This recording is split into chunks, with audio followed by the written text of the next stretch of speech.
करोड़ों दिलों पर राज किया। आज हम इनकी यादें ताज़ा करने वाले हैं। दिल ने फिर याद किया में, और हमारे इस प्रोग्राम का अहम हिस्सा बने हैं उन्हीं के बेटे जो खुद एक एक्टर है। आप इन्हें जानते होंगे, बिल्कुल। चलिए तारुफ देते हैं। हमारे साथ है नासिर।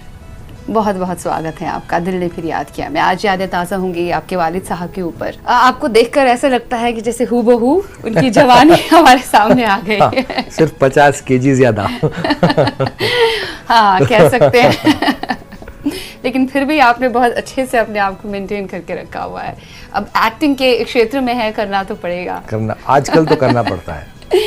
लेकिन thank you Sheeba for having me on your show. हमें बहुत अच्छा लगा कि आपने कष्ट उठाया, थोड़ा हमारे शो में आए, क्योंकि यादें ताज़ा करनी ही है। मैंने कष्ट नहीं, ये मुंबई की बरसात में मैंने कष्ट ही उठाई है यहाँ पे आने के लिए। वैसे मुंबई का जैसे मैंने जिक्र किया, ए दिल है मुश्किल जीना यहाँ, जरा हट के जरा बच के, ये है मुंबई मेरी जान।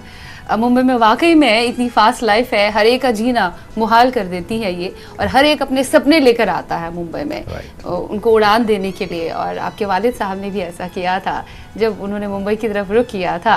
एज बस कंडक्टर उन्होंने काम किया था। खैर, रुख तो बहुत पहले किया था। He was from Indore, right? हाँ, इंदौर से थे। फिर वो उनके फादर जो थे वो मिल में एज ए मैनेजर काम करते थे। बट वो कहता ना कि जब बुरा वक्त आता है तो हर चीज़ आपका, कोई भी चीज़ आपका साथ नहीं देती। बदल जाते हैं तो वो जिस फैक्ट्री में उनको काम मिलता था वो फैक्ट्री बंद हो जाती थी या कुछ प्रॉब्लम हो जाती थी, तो वो एक शहर से दूसरे शहर, फिर तीसरे शहर, तो फिर इंदौर से वो नासिक गए, नासिक से कोलार, वहाँ से संगमनेर, फिर वहाँ से घूमते घूमते फिर मुंबई की तरफ आए। मुंबई में मुकीम हुए। हाँ, माहिम में आके बसे थे। फिर ये था कि अब एक्टिंग करना है, एक्टर बनना है। अच्छा, एक्टिंग पहले से उनके जहन में थी, इसीलिए शायद ऐसे बस कंडक्टर, मैंने सुना है, एंटरटेन किया करते थे पैसेंजर्स को। नहीं, उनको एक्टिंग तो पहले से ही करनी थी, तो इसलिए जब वो कहते थे कि जब मैं छोटा था तो वो साइकिल बहुत अच्छा चलाते थे। क्योंकि जब वो नासिक आए थे ना, तो वो कुछ 8-10 किलोमीटर दूर जाके आइसक्रीम बेचा करते थे साइकिल के ऊपर। पीछे वो डिब्बा लगा रहता ना जिसमें आइसक्रीम होती है, वो कोन वाली, तो डैडी वो बेचा करते थे। वो जब टीन एज में थे, लाइक 15, 16, 17 की एज में। अच्छा, उन्होंने काम करना पहले से ही शुरू किया था? उन्होंने काम करना तो 12-13 साल की उम्र में शुरू कर दिया था। जब 6 तक उन्होंने पढ़ा था ना, उसके बाद उनकी पढ़ाई छूट चुकी थी। After that because like I said ना कि दादाजी जो थे उनको काम नहीं मिलता था, एंड वो कुछ 14-15 भाई बहन थे, एंड उनके जो बड़े भाई थे वो थोड़े थे कि हम क्यों काम करें। मुगलिया ज़माने के दौर के। तो डैडी का ऐसा था कि नहीं, फिर मुझे ही कुछ करना होगा। उनका मिजाज ही वैसा कुछ था, एंड तो फिर उन्होंने काम करना शुरू किया, पढ़ाई छोड़ के 12-13 साल की उम्र में। हर एक चीज़ की साइकिल की दुकान में काम किया है। तो एंड मतलब ऐसा नहीं है कि उन्होंने कभी छोड़ा। जब हम लोग छोटे भी थे ना, तो तब भी वो साइकिल वाइकिल सब बनाते थे। वो दांत का मंजन बहुत अच्छा बनाते थे, एंड वो ऑलवेज बनाते रहे। हाँ, खुद ही। वो पतंग का मांझा बहुत अच्छा बनाते थे। अरे वाह। तो उनको पतंग उड़ाने का शौक था। बड़े क्रिएटिव थे पहले से। नॉट क्रिएटिव, वो जरूरत थी ना, मतलब जरूरत ने उनकी क्रिएटिविटी को और जगाया। तो उजागर किया। हाँ, तो वो जब 12, 13, 14 साल की उम्र में थे तो साइकिल की दुकान में काम करते थे। तो वहाँ पंचर बनाना, साइकिल बनाना, ये बनाना, फिर वहाँ से पतंग की दुकान में काम करना। तो ये सब तजुर्बा हुआ लाइफ का। तो ये सब उन्होंने काम किया पैसे कमाने के लिए, कि घर में कैसे ना कहीं पूरी करने के लिए, चलाने के लिए। तो it was not creative, it was अ जरूरत। तो वो इसलिए उन्होंने ये सब चीजें की। जरूरत थी, लेकिन अंदर वो क्रिएटिव दिमाग तो चलता है, और एक्टिंग का कीड़ा भी साथ ही साथ चलता रहा। तो उनके था कि मुझे एक्टर बनना है, हीरो बनना है, फिल्मों में काम करना है। तो उनको ये तो था कि भाई मैं जैसे दिखता हूँ, मुझे कोई हीरो लेगा नहीं, बट मैं कुछ कॉमेडी, कुछ अतरंगीपना, मैं ऐसे कुछ करके अपना कुछ नाम कमा सकता हूँ। तो he was a fan of Noor Mohammad Charlie, जो डैडी के पहले थे। तो डैडी उनको देखा, उनके स्टंट्स वगैरह देखा करते थे। हाँ। तो वो कहते थे कि मैं फुटबॉल फील्ड में ना, मैं साइकिल यहाँ से वहाँ फुल स्पीड चलाता था, एंड फुटबॉल पोस्ट पे जाके फिर मैं जंप मार के लटकता था, कि अगर आगे चल के एक्टिंग करना पड़े तो फिर बोलेंगे भाई स्टंट आता है क्या तुमको। उन्होंने पहले ही इमेज क्लियर करी थी अपने तो आप डैडी की फिल्में देखो, आप डैडी के गाने देखो, बहुत सारे गानों में आपको वो साइकिल पे स्टंट्स करते हुए नजर आएंगे, उल्टा चलाना। दिस वन सॉन्ग सुनो सुनो मिस चैटर्जी Yes. मेरे, उसमें देखो पूरा गाना साइकिल पे बिल्कुल है। सही। तो वो उल्टा चला रहे हैं, वो पैर से हाथ से पेडल करते थे। फिर जब मुंबई आए तो माहिम के मेले में वो रात रात भर कलाबाजियां करते थे। वो ही वन, वो साइकिल के ऊपर बैठ के वो चाय भी बनाते थे। वाकई में जो कुछ उन्होंने सीखा उसको उन्होंने फिल्मों में भी इनकॉर्पोरेट किया। Yes, अपने yes. इनपुट्स भी डाला करते थे। Yes. शायद गुरुदत्त साहब इसी वजह से काफी मुतासिर थे उनसे। सिर्फ डैडी नहीं, आई थिंक उस जमाने के जितने भी आर्टिस्ट हैं जिन्होंने जिंदगी जी है, बिकॉज फिल्म मेकिंग क्या है, इट्स पार्ट ऑफ लाइफ ना। राइट। तो इसलिए हम कहते हैं यार इन्होंने कभी एक्टिंग सीखी नहीं है, इनको एक्टिंग के बारे में कुछ पता नहीं, लेकिन फिर भी इन्होंने इतना अच्छा काम कैसे किया। बिकॉज जितने भी लोग हैं उस जमाने के, उन्होंने वो जिंदगी को उस तरह से एक्सपीरियंस किया, उस बारीकी से महसूस किया। तो जब वो सीन आता था कि आपको ऐसा करना है, तो वो करना बड़ा आसान होता था। मुश्किल नहीं होता था। आज भी ऐसे बहुत सारे एक्टर्स हैं जो नीचे से ऊपर आते हैं, जो who look very talented, because उन्होंने जिंदगी को उस तरीके से जिया है।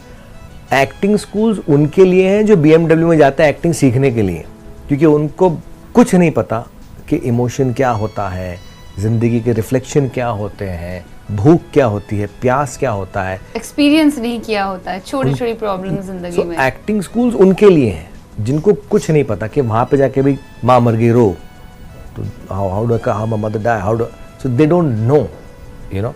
अब यही चीज़ जब आप हॉलीवुड में जाते हैं तो जो एक्टिंग इंस्टीट्यूट्स हैं, जब हम बोलते हैं कि वहाँ के जो एक्टर्स हैं they are so talented, because वो जब परफॉर्मिंग आर्ट्स सीखते हैं तो वो शुरू से ये सारी चीज़ें सीखते हैं। हमारा क्या होता है, बेटा 21 को आ गया अब हीरो बनेगा, ऑलरेडी सेट होती है लाइफ। हाँ। अच्छा, एक बात यहाँ, जैसे आपने कहा कि हकीकत में जो उन्होंने किया, जो जिया, फिल्मों में भी, रियल लाइफ में भी उन्होंने वैसे ही दिखाया। लेकिन एक बात यहाँ पे बिल्कुल अलग है, वो ये है कि जितने बेहतर तरीके से कॉमिक अवतार उन्होंने निभाए हैं, आई मीन जो शराबी का किरदार जहाँ जहाँ उन्होंने निभाए हैं हिंदुस्तानी सिनेमा में, लोगों से सुनना भी पड़ा है उन्हें कई बार। इनफैक्ट मैंने सुना है बड़ा गुस्सा हुआ करते थे वो जब लोग उन्हें कहते थे कि आप हकीकी जिंदगी में भी शराब में ही धुत रहते हैं, तो उनको अच्छा नहीं लगता था वो। लेकिन हकीकी जिंदगी में कभी उन्होंने हाथ नहीं लगाया शराब। सी ना कभी हाथ लगाया है, ना लगाने दिया बच्चों को, इट्स नॉट लगाने दिया, इट्स नॉट लगाने दिया। सी बहुत सारे लोग हैं जो वेजिटेरियन हैं। यस। आप उनको बोलो यार नॉन वेज नहीं खाते हो, चिकन नहीं खाते हो, तो it doesn't make a difference to them, because उनके बचपन में, उनके माहौल में वैसी ही थी, तो उनको फर्क ही नहीं पड़ता आप चिकन खाओ कि नहीं खाओ, वो सब्जी इज एवरीथिंग ना, वहाँ वो भी एक अलग चीज़ है। So it's the same thing.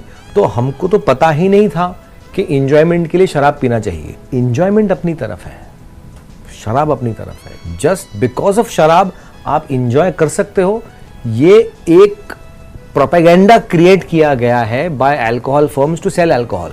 True, marketing होती है, मार्केटिंग होती है कि आप 2 पैक पी के देखना फिर मैं का डांस करूंगा। तो क्या 2 पैक के बिना डांस नहीं कर सकते हो? सोच की वजह से सब होता है, दिमाग में होता है। तो mind is become weak, people have become weak. And जैसे मैं बता रहा था, तो ना सिर्फ उन्होंने नहीं पिया, बट ये था कि घर में जब पार्टीज होती थी, दावतें होती थी, तो हमारे घर में शराब नहीं होती थी। उनका यह था कि आपको मज़ा मिलेगा, एंटरटेनमेंट मिलेगा, खाना पीना अच्छा मिलेगा। Daddy was known for his lavish food, his lavish दावत। शूटिंग पे रोज़ वो 50-60 लोगों का खाना लेके जाते थे। वाह। लोग दूसरे सेट से शूटिंग छोड़ के आते थे कि यार जॉनी भाई क्या सेट पे वहाँ शूटिंग कर रहे हैं, जॉनी चलो वहाँ खाना मिलेगा, घर से आया हुआ है खाना, घर से आया हुआ खाना है। So people used to come home, मतलब come on the set to eat the food. तो उनका वैसा ही रहा, घर पे भी वैसा ही था कि 24 घंटे जो भी हैं, जो भी आए, खाना पीना always used to be there. I remember Nawaz बहुत अच्छे रहे हैं। तो ये था कि दावतें होती थी तो कवालियाँ होती थी रात रात भर, यू नो, मुशायरे होते थे, कॉमेडी, चुटकुले, जोक्स वगैरह होते थे। अच्छा, मतलब जिस तरह से उन्होंने फिल्मी पर्दे पर दिखाया, लोगों के चेहरों पे मुस्कुराहट बिखेरी, घर पे भी वैसे ही माहौल रहता था हमेशा। हाँ, तो जैसे एक होता ना कि पार्टी, आज फलाना क्या पार्टी है, उसके यहाँ पार्टी होता ना, आजकल फलाना एक्टर के यहाँ पार्टी है, तो वो जब जॉनी वॉकर के यहाँ पार्टी होती थी, जो राज कपूर के यहाँ अलग, जो दिलीप अंकल के यहाँ अलग, बट जब जॉनी वॉकर के यहाँ पार्टी होती थी तो सबको पता था कि वहाँ शराब नहीं मिलेगा। सब बट मिलेगा, एंटरटेनमेंट जबरदस्त भरपूर मिलेगा। मिलेगा। हाँ, तो आई रिमेम्बर कव्वालियाँ होती थी रात भर, मतलब मगरिब से लेके फजर तक, यू नो। आपको भी बहुत मजा आता होगा क्योंकि नहीं, तब हम लोग छोटे थे, हम लोग क्या समझ नहीं, boring पकाएंगे ये लगता लोग यार, अब it was like that. But अब एहसास होता अब है कि एहसास होता है क्या था वो। हाँ, क्या था तो वो। रिश्तों को मजबूत बनाने की वाली बात होती है ना। हाँ, हाँ, एकत्रित होने वाली बात होती है, अच्छी अच्छी बातें हो तभी इंसान जिंदगी को समझ सकता है। एनीवेज, एक बात छूट गई थी शुरुआत में जब मैंने आपसे ये पूछा था। बलराज साहनी ने उन्हें स्पॉट किया था, गुरुदत्त साहब अपनी डायरेक्टोरियल डेब्यू बना रहे थे बाजी, तो इन्होंने इंट्रोड्यूस करवाया था फिर उन्हें गुरुदत्त साहब से, बलराज साहनी साहब ने। How true is that? किस तरह से वो मिले, कैसे बलराज साहनी? ये तो जरूर पूछा होगा आपने पापा से, क्योंकि आप भी एक्टिंग के क्षेत्र में ही है, कि ऐसे कैसे हुआ? नहीं, वो बस में आया जाया करते थे, तो डैडी, अच्छा, बलराज साहनी साहब तो बस में स्पॉट किया। कंडक्टर थे, तो वो देखते थे कि नमूना कौन है, कैरेक्टर कौन है, सब कुछ ना कुछ करता रहता है। फिर एक दो बार डैडी को कुछ स्टूडियोज में भी देखा कि जूनियर आर्टिस्टों के साथ कुछ मस्खरी करते हुए, कि क्या हो रहा है वहाँ पे। बोले वो एक लड़का है, वो कुछ कर रहा है, मस्ती कर रहा है, हम लोग सब जाके देख रहे हैं। सो नहीं, टोल्ड हिम कि भाई तुम एक्टिंग क्यों नहीं करते, वही तो करना है। अच्छा, तो ही सेड मैं एक फिल्म लिख रहा हूँ, नया प्रोडक्शन है, नया डायरेक्टर है, तो अगर तुम वो डायरेक्टर को पटा सको तो तुम्हारा काम हो सकता है। तो then he took them to Navketan office. फिर वहाँ पे बलराज साहब सानी ने कहा कि वो देखो वो है डायरेक्टर है, जाके उसको तुम अगर कुछ अपना एक्टिंग का कुछ जोहर दिखा पाओ तो काम होगा। तो फिर वो एज अ ड्रंक, शराबी के तौर पे ऑफिस में घुसे और वहाँ पे गुरुदत्त को पकड़ा, हंगामा किया। गुरुदत्त आया, बोले कौन है शराबी ऑफिस में। अच्छा, ये नाटक किया उन्होंने। हाँ, पूरा, और बाकायदा उनको ऑफिस से बाहर फेंका गया। मतलब सीन पहले ही क्रिएट किया टू गेट एन एंट्री।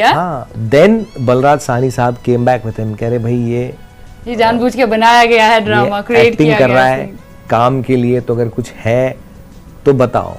उन्हें तुरंत रोल लिखवाया था ना? फिर नॉट लिखवाया था, ही सेड के बाजीज नियरली कंप्लीट, उसमें एक थोड़ा सा काम बचा है। एक सीन है कि जहाँ देवानंद जेल में जाता है, तो अगर तुम, और उसको एक कैदी एक लेटर देता है, तो अगर तुम ऐसी एक्टिंग वो कैदी की करो तो फिर मैं तुमको वो रोल दे सकता हूँ। उन्होंने कर दिखाया। तो फिर वो शूटिंग पे गए, बोले कि भाई सीन क्या है, तो समझाया कि वो पुलिस लेकर आएगा, तुमको जेल में डालेगा, देवानंद बैठा है, ऐसा ऐसा ऐसा। बोले डायलॉग्स क्या है, बोले जो तुमको बोलना है, जैसे तुमने ऑफिस में किया था वैसे अपने आप से ओके, शराबी की एक्टिंग तुमको करना है तो वैसे तुम करो। So if you see that scene, it's a very very small scene. चले मुझसे वैसे तुम नया मालूम पड़ता है, सब सभी पे चलता है। हवलदार, खाना इधर होटल से आते है कि इधर ही तैयार करते हो? चलो अंदर पता चल जाए। आपको बात नहीं, चलो जल्दी तैयार करो। तेरा भी नया जीतता है, आज के आदमी लोग बिल्कुल नहीं चाहते। चल चल अंदर जा।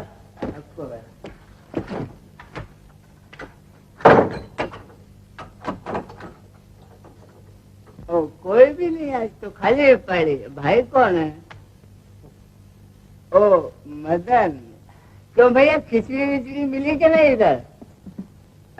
बीड़ी पियोगे? बीड़ी फरमाइश है अपने पास।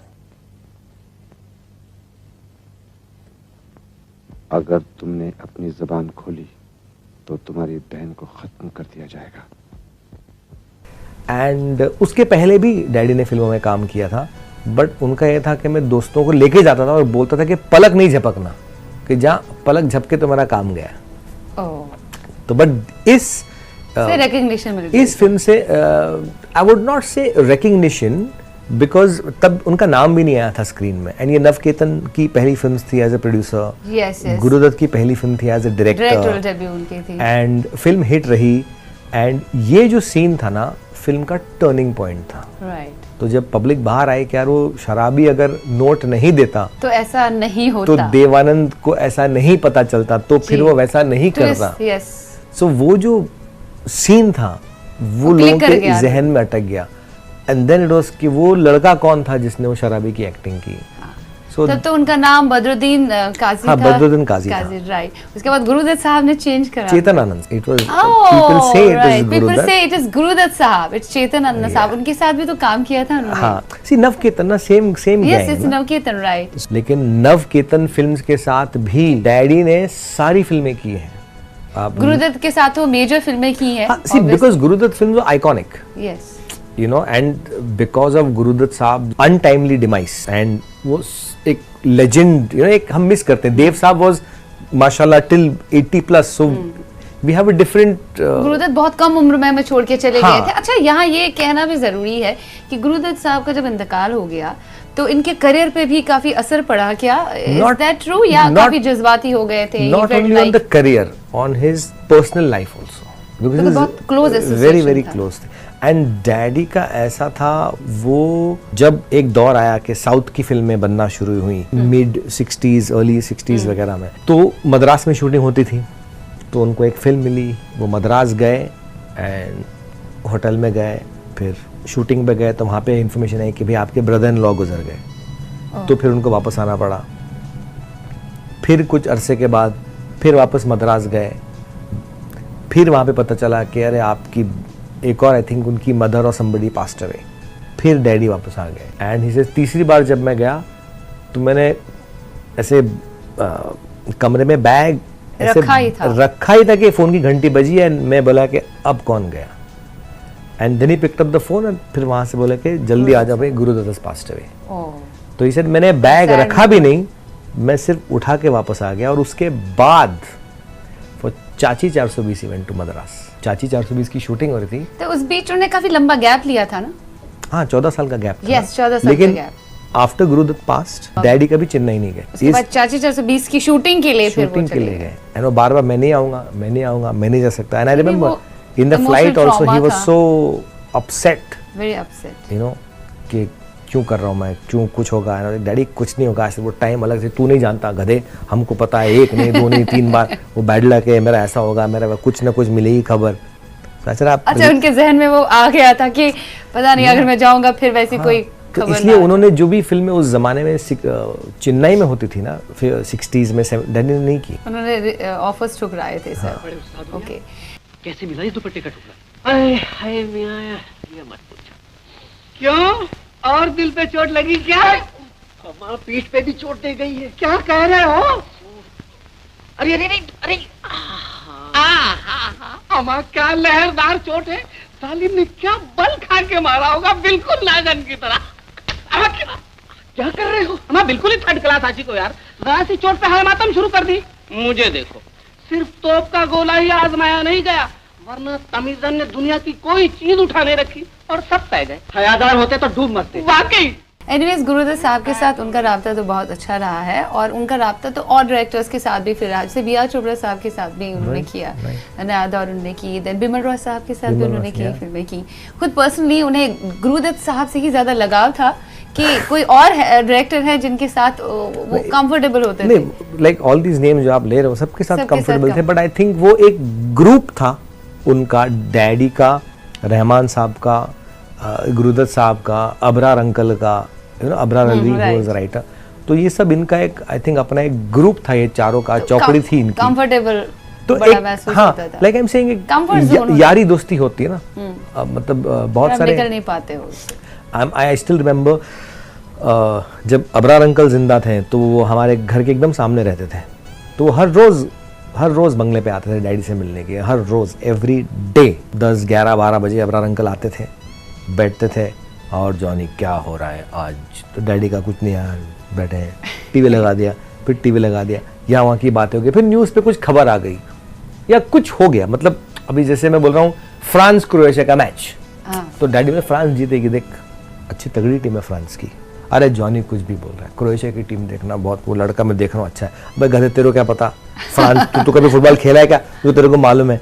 एंड वहां से जो टॉपिक उनका शुरू होता था ना, लंच तक इतना जोर का झगड़ा कि हम लोग सब भाग के आते कि क्या हो गया, and daddy shouting at Abrar uncle and Abrar uncle is shouting at daddy, तू मत चीज पे झगड़ा। अरे यार फुटबॉल आएगा अभी, वो तो अगले हफ्ते आएगा, आपने झगड़ा शुरू, एंड वो इतने लेवल पे झगड़ा जाता था कि अबरार अंकल आज के बाद तेरे घर की चाय भी नहीं पीऊंगा, तो आता क्यों यहाँ पे, चला जा यहाँ से, ओके। एंड अबरार अंकल एक साइड से अपना रास्ता ले पकड़, डैडी उठ के बेडरूम में चले गए, खाना नहीं खाऊंगा, इसने मेरा दिमाग खराब कर दिया। फिर दूसरे दिन फिर से दूसरे दिन कट टू सुबह गया, और जॉनी अरे अबरार क्या हो गया। This is real friendship we can say. And they used to say कि जब हम फिल्म से बैठते हैं ना तब भी ऐसे ही होता था कि उस लेवल तक झगड़े जाते थे, उस लेवल तक बातें होती थी, बट एंड आई थिंक कि वो जो रिलेशनशिप था with Guru Dutt, what Abrar uncle shared, what daddy shared, तो it was beyond cinema, you no.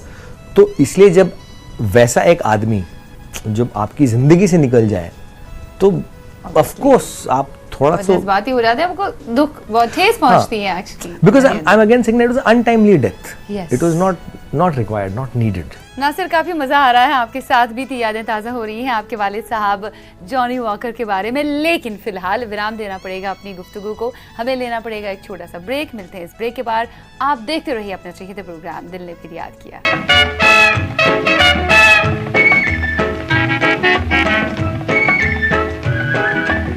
Break के पार हम हाजिर हुए हैं आप ही के अपने प्रोग्राम दिल ने फिर याद किया में। दिल ने फिर याद किया में आज हम बातें कर रहे हैं हिंदुस्तानी सिनेमा के मायानाज और बहुत ही हास्य बड़े कलाकार जिन्होंने सैकड़ों करोड़ों दिलों पर राज किया था अपनी अदाकारी से, अपनी हास्य अदाकारी से, जॉनी वॉकर के बारे में। चलिए कुछ और यादें ताज़ा करते हैं उनके बारे में, उन्हीं के बेटे नासिर से। यहाँ एक बात और सामने आती है कि उन्होंने एक और वजह थी जिसकी वजह से उन्होंने किनारा किया था। उनको लग रहा था कि जो उनकी कॉमेडी थी, 300 से ज़्यादा फिल्में उन्होंने की, उसमें वो वल्गैरिटी नहीं थी या बहुत क्लीन रहती थी। उन्होंने इतनी फिल्में की, बावजूद उसके किसी भी फिल्म को सेंसर बोर्ड ने अपना शिकार नहीं बनाया है, ना निशाना से नहीं साधा जो आजकल के युग में हो रहा है। उसके बाद भी होना शुरू हुआ, लेकिन उनकी आज फिल्मों को उल्टा हो छुआ गया तक नहीं। आज उल्टा हो गया। आज आप क्लीन करोगे तो सेंसर काटती है, गंदगी बोलोगे तो बोलेंगे वाह यार गुड वाह वाह कॉमेडी। बहुत अच्छा। उल्टा हो गया है। बट ऐसा नहीं होता था ना तब। उनको थोड़ा बुरा लगा था या फिर डिसअपॉइंट होते थे कि नहीं हमारी कॉमेडी इतनी अच्छी हुआ करती थी, अब ये आ गया। जो सिनेरियो चेंज हुआ था उसका कुछ इफेक्ट पड़ गया? नहीं, नेवर। उनका सीधा था कि मत करो, चॉइस आपका है ना। अगर मैं आपको कुछ दूं, मीठा दूं और कड़वा दूं, आप मीठा बोलोगे अच्छा, आप कड़वा नहीं यार अच्छा नहीं है, फिर दूसरी बार मैं दोनों ऑफर करूंगा आपके सामने, आप कौन सा उठाओगे? आप कड़वा उठाओगे, चॉइस आपका है ना। अच्छा, तो उनका ये था कि जब लोगों ने बोले कि भाई ऐसा करना है, तो बोले मुझे नहीं करना। जोर जबरदस्ती थोड़ी थी कि करना ही है, नहीं करोगे नहीं, वैसा नहीं है। तो हिजत के फिर मैंने बोले कि भाई मुझे नहीं करना, आप किसी और को ले लो, सिंपल। अच्छा, तो उनको वो बिल्कुल सिंपल था, इसलिए उनको कभी रिग्रेट नहीं रहा या वो मलाल नहीं था कि नहीं यार मुझे कर लेना चाहिए था या मैंने नहीं किया या मुझे नहीं मिला। उनका बहुत सिंपल था। लाइफ का फंडा भी सिंपल था। इस तरह से उनकी अपब्रिंगिंग हुई थी, उन्होंने जिंदगी को बखूबी करीबी से देखा था, हर एक पहलू जिंदगी का, हर एक रंग चखा था। वैसे ही उन्होंने ये सारे संस्कार आप में भी डाले। और ये बात भी ज़रूरी है यहाँ कहने कि इतने बच्चे थे, उसमें आप 3 भाई हो, बहनें भी थी और हैं भी, तो इसमें आप ही क्यों एक्टिंग की तरफ चले आए? बाकी लोग क्यों पीछे रह गए, वंचित रह गए? क्योंकि I am the most good looking and talented in the family. Simple. जैसे मैंने पहले ही कहा कि आपकी शक्ल उनसे मिलती है, तो इसी वजह से कहीं आपने ये तो नहीं सोचा या उन्होंने तो नहीं सोचा कि मेरे से शक्ल मिलती है तो मतलब एक्टिंग अपने खानदान में सबसे गुड लुकिंग में और टैलेंटेड मैं ही हूँ। अच्छा, बाकी मेरी भाइयों की एक्टिंग देखोगे तो पता चलेगा। अच्छा, देख लेंगे उनकी एक्टिंग। क्यों? क्यों मतलब क्या? अच्छा, मतलब वो उसका लेवल का है नहीं जो आपके लेवल ही नहीं है। कुछ हमारे होम वीडियोस है, वो देख के मैं जरूर डैडी के कॉमेडी से ज्यादा हंसी आएगी आप लोगों को। जरूर देखना चाहेंगे वो। क्या आपके वालिद साहब खुद चाहते थे, जॉनी साहब खुद चाहते थे आप एक्टिंग में आए कि आपको कभी फोर्स नहीं किया इस बात के? नहीं, कभी। It was your choice. It was my choice. It was sole my choice. उम्मीदें जुड़ जाती हैं। अभी जॉनी वॉकर साहब को हमने देखा कि अब उनका बेटा सामने आ रहा है, डेब्यू कर रहा है या फिल्मों में काम करने आया है, तो उम्मीदें काफ़ी जुड़ जाती हैं कि आपको कंपैरिजन नहीं, कोई कंपैरिजन था ही नहीं ना है। बिकॉज जब मैंने शुरू किया तो इनफैक्ट अब 4 दिन पहले मैं एक प्ले कर रहा हूँ। यस, 4 दिन पहले उसमें एक कैरेक्टर है जो एक बहुत हमारे हिंदी सिनेमा के well renowned, very well known actor की बेटी है। शी डिड नॉट नो कि I am Johnny Walker son. तो जब बात निकली तो she said your father is also an actor. तो मैं बोला हाँ, तो who is your father? Johnny Walker. You are his son? ऐसी आई डिड नॉट नो। तो मेरे लिए वो सबसे बड़ा रिवॉर्ड है कि आज भी बहुत सारे लोगों को ये नहीं पता। आई एम श्योर आपका भी शो जो लोग देख कई रहे सारे हैं लोग नहीं जानते बहुत सारे लोग अच्छा ये हमने देखा है इसको, ये नहीं पता था कि ये जॉनी वॉकर का बेटा है। बिकॉज ना मैंने कभी उनका नाम लिया, ना मैंने कभी उनका नाम इस्तेमाल किया, ना मैं कभी उनके नाम से काम मांगने गया। मेरा ऑलवेज आ गया आई एम नासिर, मैं एक्टर हूँ, मुझे काम करना है। मुझे याद है मैं बहुत साल पहले मैं देव साहब के ऑफिस गया था, वो एक फिल्म बना रहे थे, तो मैं तब जस्ट अमेरिका से आया था, तो मैंने फ़ोन किया, तो मैंने फ़ोन हेलो बोला, मैं can I speak to Dev Anand साहब, स्पीकिंग। देव साहब ने खुद फ़ोन किया, बोला सर मुझे आपसे आके मिलना है, मैं एक एक्टर हूँ। तो बोले ठीक है कल आ जाओ 4 बजे। 4 बजे मैं ऑफिस पे गया, नवकेतन में पाली पे जो था। हाँ। तो बोले कि हाँ आपका नाम है नासिर, आप ऊपर जाइए। तो मैं गया, तो इतना बड़ा हॉल, यहाँ से लेके वहाँ ऐसे सोफे पे देव साहब बैठे हैं अपने येलो सॉक्स के साथ, ऐसे हाथ करके ऐसे बैठे, इतना लंबा सोफा था। तो मैं आया, हाँ कम सिट गंगमैन सिट, कहाँ से हो, क्या मतलब अमेरिका से आया हूँ सर, ये वो सब बातें। फादर क्या करते हैं आपके? आपको बोलना पड़ा तब तो कोई। तो मेरा डैडी का सेमी प्रेशियस स्टोन्स का बिजनेस था। Okay. डैडी करते थे सेमी प्रेशियस स्टोन्स का बिजनेस। आपने नाम नहीं लिया? नहीं, उनका सेमी प्रेशियस स्टोन्स का बिजनेस था। तो अब क्या करते हैं, मतलब वो रिटायर्ड हैं। तो क्या नाम है उनका? बोला उनका नाम बदरुद्दीन है। जॉनी के बेटे हो? मतलब मैंने नाम कंप्लीट नहीं किया कि उन्होंने झट से पकड़ा, जॉनी के बेटे हो? जी, फोन लगाओ। हाँ, जॉनी को फोन लगाओ। मैं फ़ोन लगाया, तो डैडी, तो बोले हाँ वो देव साहब आपसे बात करना चाहते। तू वहाँ पे क्या कर रहा है? अरे मैं उनसे मिलने आया था, तो उनको आपसे बात करना है। तो फिर देव साहब ने फ़ोन लिया, जॉनी जो तुम्हारा बेटा मेरे सामने बैठा है, ये मुझे बोल रहा है कि ये बदरुद्दीन का बेटा है, ज़रा इसको बताओ कि इंडस्ट्री में कितने लोग हैं जो तुमको बदरू के नाम से बुलाते हैं। So he used to call my father Badru, you know. So that's why he प्यार से इंडस्ट्री में कई सारे लोग पुकारते हैं। हाँ, तो फिर इससे कि मुझे समझ नहीं आ रहा कि इसकी पीठ थपथपाऊं कि इसके मुंह पे थप्पड़ मारूं कि मुझे डॉज करने को देख रहा है। मतलब आप किसी को इस तरह से कह ही नहीं सकते, बेवकूफ नहीं बना सकते। वैसे आपके चेहरे से भी पता चलता है कहीं ना कहीं अच्छा कोई वास्ता है उनके साथ आपका। किसी को नाम ही कहें फिर भी पहचान जाएंगे। नहीं, एंड यू नो शिबा वो भी नहीं चाहते थे, उन्होंने कहा था कि मैं कुछ नहीं करूंगा। एक्चुअली एक बात ये है कि भले ही उन्होंने खुद प्रॉपर तरीके से पढ़ाई नहीं की थी, क्योंकि ये हालात ऐसे थे, माली हालात, लेकिन आपको बहुत लायक उन्होंने बनाया, हम सबको बहुत तालीम याफ्ता बनाया उन्होंने। एंड उनका वही था कि इसको नेगेटिव में मत लेना, बट मैं किसी को फोन नहीं करूंगा, ना तो किसी को बताना, तू अपना कर, क्योंकि ये लाइन ऐसी है कि ना कोई बोलेगा नहीं और काम कोई देगा नहीं। जॉनी वॉकर का बेटा है करके सब बुला लेंगे, बिठाएंगे, कॉफी बिस्किट पिलाएंगे, लेकिन जब लेकिन अकलमंद को इशारा काफी है।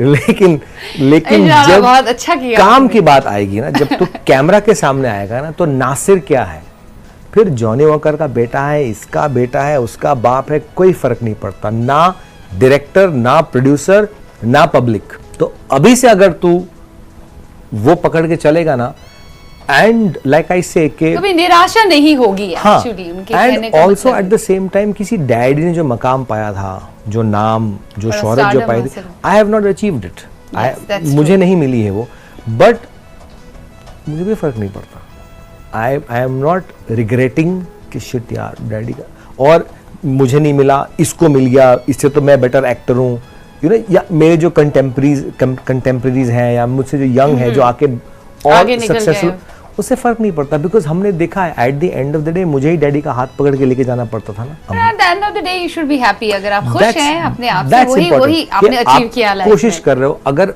उसी में आप कुड़ते रहोगे ना, सड़ते रहोगे ना, तो फिर आपको जितना भी सक्सेस मिलेगा ना, आप ऑलवेज उसमें नाखुश रहोगे। बिल्कुल सही है। चलिए, जितना आपको मिला है उसको आपने एंजॉय किया, आपके चेहरे से भी ये झलकता है बार बार कि आप लाइफ से बहुत खुश हैं, कोई शिकायत नहीं है अपने वालिद साहब की तरह। उनने आपको बहुत अच्छा ह्यूमन बीइंग बनाया है, वो सबसे बड़ी सीख होती है, और आपने अचीव किया है वो, दैट्स इम्पॉर्टेंट। और ये बात तो ज़रूर कहना चाहूँगी मैं आपसे कि जिस तरह से वो हास्य कलाकार के तौर पर जाने जाते हैं, अभी भी उनकी फिल्में देखी जाती हैं, क्लासिक कल्ट हिट्स तस्वीर की जाती हैं, आपको कभी नहीं लगा कि आपको भी कॉमेडी में ही जाना चाहिए? आपने तो नेगेटिव रोल्स भी किए हैं। हाँ, मैंने ज्यादातर नेगेटिव ही किया। वही मैं कह रही हूँ। नहीं, You know, I felt like that. No, मैं जिंदगी में कॉमेडी करता हूँ। हाँ, वो तो दिखता है आपकी बातों से। हाँ, रियल लाइफ में आपको नहीं लगता? रियल लाइफ में तो करता हूँ, रियल लाइफ में भी दिखाना चाहिए अपने पापा की तरह। मुझे ऑलवेज नेगेटिव ही मिला है, एंड ऑलवेज नेगेटिव या स्ट्रॉन्ग या वैसा, मैं ऑलवेज वही किया है। जॉनी साहब पे और बात करेंगे।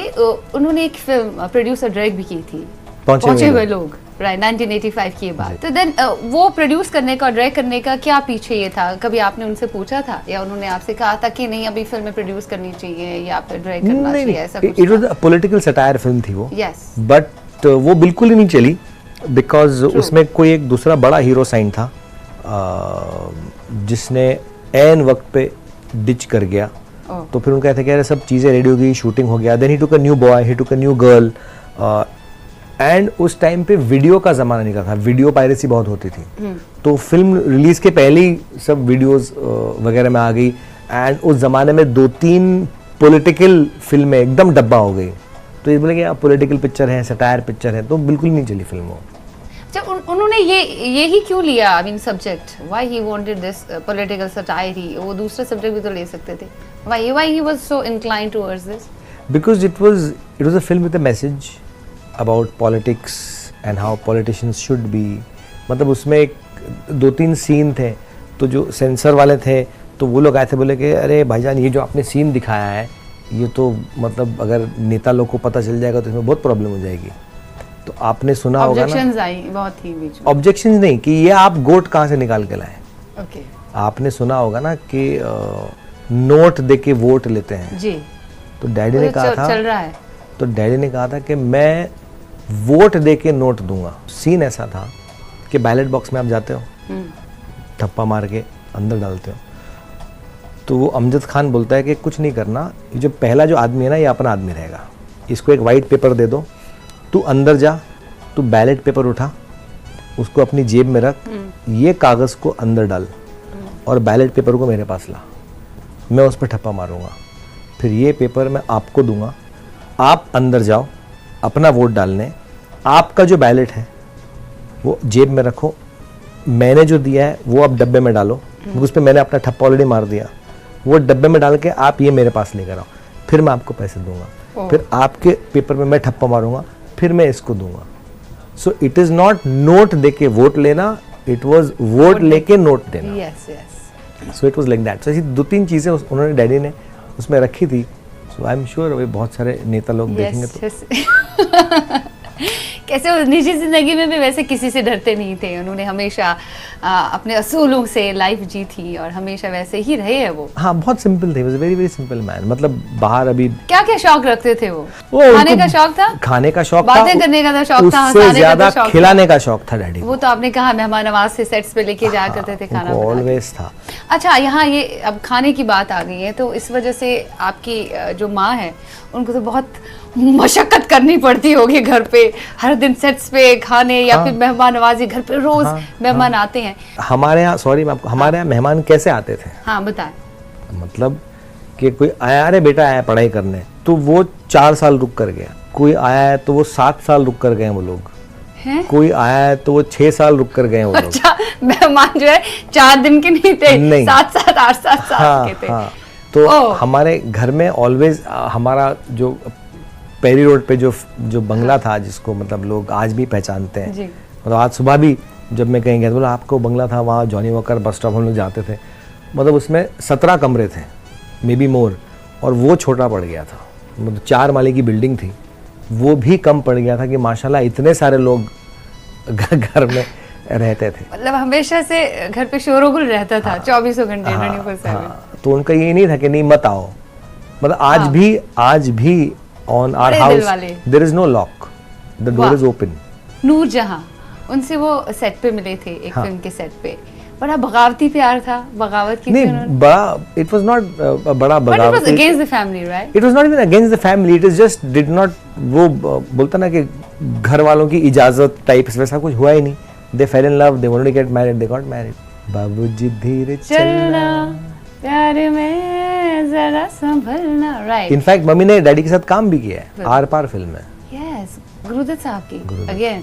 अरे ना Super ना duper। ना ना ना ना तौबा तौबा, जी मैं ना प्यार करूंगी, दैट वाज मम्मी सॉन्ग। अरे ना ना ना ना ना ना तौबा तौबा, मैं ना प्यार करूंगी, मैं ना प्यार करूंगी कभी किसी से, तौबा रे बलम तौबा तौबा। अरे वाह वाह वाह वाह, ऐसा कैसा होगा, तौबा काहे को करता, तौबा काहे को करता, प्यार से डरता, ऐसा रे सनम कैसा होगा। अच्छा, लव स्टोरी कैसे आपसे कहा मम्मी उन्होंने कभी- मम्मी इज आल्सो डन दो बीघा जमीन। Right, She was Dhobi Balraj Jasmine. Sahni Saab's sister in that. She's Bimal Roy's film, she's right. done Naukri with Kishore Kumar. She was his Yeah. sister in that. She was there in Anmol Ghadi. Yeah, she has been an actress, right? अनमोल घड़ी में उन्होंने नूरजहां के बचपन का role किया था। Mm. तो mummy ने भी काफी सारी फिल्में की हैं। And then she got married and then she got settled down. लेते हैं एक छोटा सा ब्रेक, मिलते हैं इस ब्रेक के पार। देखते रहिए अपना चहेता प्रोग्राम दिल ने फिर याद किया।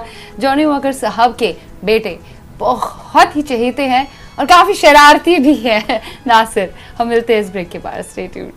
नासिर, मुझे तो वाकई में रश्क हो रहा है, आपको तो कॉमेडी ही करनी चाहिए लाइफ में। और आपने तो खूब सारी फिल्में देखी होंगी अपने वाले साहब की, ऑब्वियसली बचपन से देखते सब आए होंगे। देख लिए मैंने, सब सब। देखे और खास सब रट्टा याद है मुझे। सब रटा याद है। अच्छा, उनकी फिल्मों का कोई एक ऐसा डायलॉग जो रचा बसा है ऐसे, या जब जब सिचुएशन के हिसाब से होता है ना, कोई डायलॉग सिचुएशन के हिसाब से याद आता है, तो उन्होंने भी फिल्मों में ऐसे ही अलग अलग तरह के किरदार निभाए, लेकिन हर एक फिल्म में वो जॉनी वॉकर ही थे और लोगों ने पसंद भी किया है। ये अपने आप में बहुत बड़ी अचीवमेंट है एक एक्टर के लिए।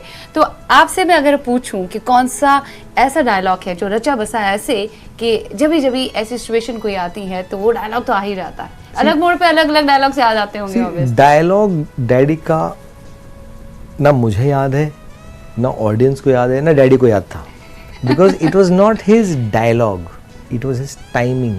यस, वो कॉमेडी में बहुत जरूरी करेक्ट। होती है। तो अगर आप मुझसे पूछोगे ना, तो एक अच्छा सा बड़ा सा लंबा सा सीक्वेंस है CID फिल्म का, यस, जहाँ daddy is the only witness, Mehmood uncle is the murderer, yes, और जेल में डैडी बोलते कि ये आदमी खूनी था, महमूद अंकल को सजा हो गई, अब वहीदा आंटी विलन थी। हाँ, तो आदमी आते हैं कि भाई कौन है वो गवाह, तो डैडी को लेकर जाते हैं वहीदा आंटी के पास। तो वो जो सीक्वेंस है ना, अगर आप दिखा सको जरूर to the जरूर audience, दिखाएंगे। यस, तो once they see that sequence ना, जो स्टाइल, जो एंट्री उनकी अंदर आना, बिकॉज वहां पे सारी औरतें काम करती सारे एक्टर्स ने आगे जाके फिर कोशिश की उनके नक्शे कदम पर चलना, लेकिन कोई उतना सफल नहीं हो पाया। जो जॉनी वॉकर थे, जो वो करते थे, वो जॉनी वॉकर ही रहेंगे आगे भी, हाँ। एंड और कोई उन्हें कम्पीट नहीं कर नहीं, पाएगा। एंड आई फील के इसमें सिर्फ डैडी का हाथ नहीं है, इसमें ऊपर वाले का भी हाथ है, बिकॉज वो इंसान वैसे थे, उनका नेचर वैसा था। So he was not only talented but he was also God gifted. तो ऊपर वाले की वो मेहरबानी उन पे उनके अंदर हुनर तब कूट भी के थी, भरा था। आज भी और हमेशा रहेगी, बिकॉज जो नॉट एज एन बहुत actor but as a human being इनको बहुत याद सारे किया जाता है। ऐसे बहुत कम लोग हैं जिनको बहुत दुनिया कम। में उस तरीके से लोग याद करते हैं, यू नो, कि बिल्कुल। वाह व्हाट अ मैन। मतलब मैं लोगों से मिलता हूँ आज भी, आते कि आपके फादर क्या आदमी थे, एंड मुझे लगता है कि आप कब मिले उनसे, कि आपको पता है वो आदमी कैसे थे। आज भी last week also I was somewhere, तो कुछ ना कुछ कहानी, कुछ ना कुछ किस्सा। आई मेट सम मिनिस्टर, तो ही वाज टेलिंग मी कि मैं छोटा था जब मेरे फादर गुजरे सिंह, मैं नासिर भाई, मैं मेरा पूरा ख़ानदान आपके लिए सर के ऊपर खड़ा रहेगा। एंड मैं पहली बार उनसे मिला and I did not no, and you know इतना बड़ा आदमी आपसे ऐसा बोल रहा है। ये सिंह, जब मेरे फादर गुजरे थे, मुझे याद है मैं छोटा था, तो आपके father was very close to my dad, तो उनके गुजरने के बाद आपके फादर आते थे, और एक बार नहीं, 2 बार नहीं, ये सिंह वो लगातार 7-8 दिनों तक घर पे आते रहे, और किसी के सामने नहीं। ये सिंह वो अकेले बैठकर मुझको दिलासा देते थे, मुझसे बातें करते थे। ये सिंह मैं ज़िंदगी में नहीं भूलूंगा वो बात। 15 मिनट के बाद उसका छोटा भाई आया, अरे नासिर भाई कैसे हो आप, ये वो, सर आई एम फाइन। ही सिंह यार आपके फादर, ही सिंह मैं बहुत छोटा था जब डैडी गुजरे थे, तो आपके father, and he narrated the same story कि मैं बहुत छोटा था, हमको तो पता ही नहीं था कि क्या हुआ, कि फादर हमारे गुजर गए, चल बसे, बट आपके फादर ही सिंह जब आते थे ना, और वो जो हम लोग को बिठा के सब बच्चों को बात करते थे, ही सिंह मैं ज़िंदगी में वो नहीं भूलूंगा। तो उनका नेचर ही वैसा था, बहुत अच्छा नेचर था, मतलब अजनबी होकर भी वो लोगों के हमसफर बन गए हैं और बन के रह गए हैं, इसलिए लोग उन्हें याद करते हैं। उन्हें कई सारे फिल्म फेयर अवार्ड से भी नवाजा गया। नहीं I sure as an actor Madhumati के लिए उन्हें बहुत साल नहीं, डैडी जब I sure, I am sure आपको खुद आप जॉनी वॉकर के बेटर से बात करें, of course I am sure. पर जॉनी वॉकर स्टाइल में तो होना चाहिए, शत्रुघ्न स्टाइल नहीं होना चाहिए। जॉनी वॉकर स्टाइल नहीं होता मुझसे। शत्रुघ्न का कैसे कर पाते हैं? आपको खुद लगता है कि लाइफ में उन्हें कुछ रिकग्निशन मिलनी चाहिए थी, या लाइफ टाइम अचीवमेंट अवार्ड, या फिर उनको कभी नहीं मिली? डू यू फील उनकी जितनी भी फिल्में आपने देखी हैं, आपको लगता है कि किसी के लिए उन्हें अवार्ड से नवाजा जाना चाहिए? क्योंकि उनको कभी इन चीज़ों का उनको शौक ही खुद नहीं भी था, इस बार नहीं था उनको इन चीज़ों का कभी शौक नहीं था। लाइक आई एम सेइंग ना, बहुत सिंपल आदमी थे, बहुत डाउन टू अर्थ, बहुत रियल। मतलब वो जब लास्ट में जब घर के बाहर निकलते थे ना वॉक करने के लिए शाम को यहाँ वहाँ, तो लोग आके मिलते थे, जॉनी वॉकर, जॉनी वॉकर, आप जॉनी वॉकर हो ना? हाँ आप जॉनी वॉकर हो। It was like that. तो किसी ने, एक लड़के ने पूछा कि यू नो कि आप जॉनी वॉकर हो ना? तो बोले हाँ। बोले आप ऐसे अकेले घूम रहे हो इधर? तो बोला हाँ मैं टहलने निकला हूँ।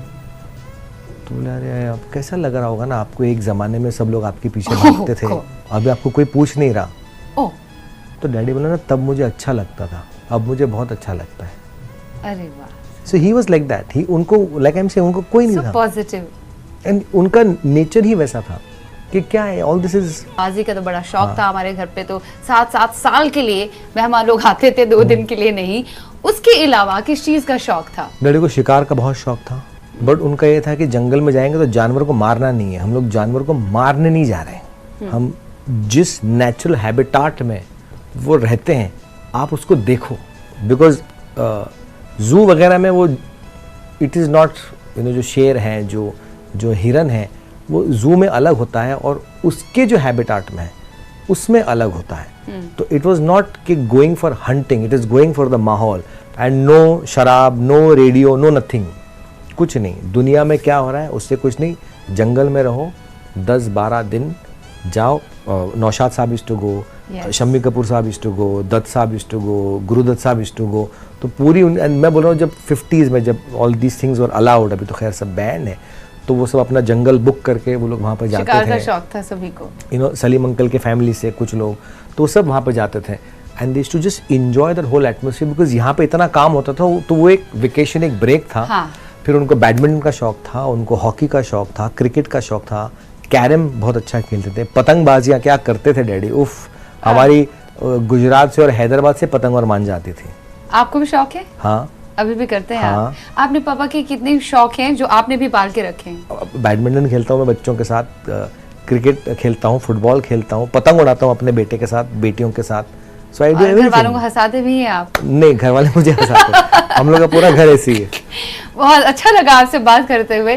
काश और वक्त हो, नेक्स्ट टाइम इंशाल्लाह जरूर आपसे और भी कुछ बातें जानने दिल ने फिर से एक और बार याद किया उस शो में। दोबारा फिर हाँ, से हाँ, दिल ने फिर से एक और बार याद किया। एक और मर्तबा जरूर हाँ। आपसे मिलेंगे। फिलहाल के लिए बहुत बहुत शुक्रिया। It was Thank you so amazing much. Talking to you. उम्मीद करते हैं आज का दिल ने फिर याद किया आपको बेहद पसंद आ गया होगा। लिखिएगा जरूर shiva.lateef@nw18.com पर। फिलहाल के लिए इतना ही उम्मीद करते हैं कि आप काफ़ी कुछ सीख गए होंगे आज के दिल ने फिर याद किया से। अपनी ज़िंदगी को अगर हमें बेहतर बनाना है तो सबसे ज़रूरी है कि एक अच्छा ह्यूमन बीइंग हम बने, जिस तरह से हमारे हिंदुस्तानी सिनेमा के हास्य कलाकार, हुनरमंद कलाकार जॉनी वॉकर साहब थे। खुदा हाफिज़।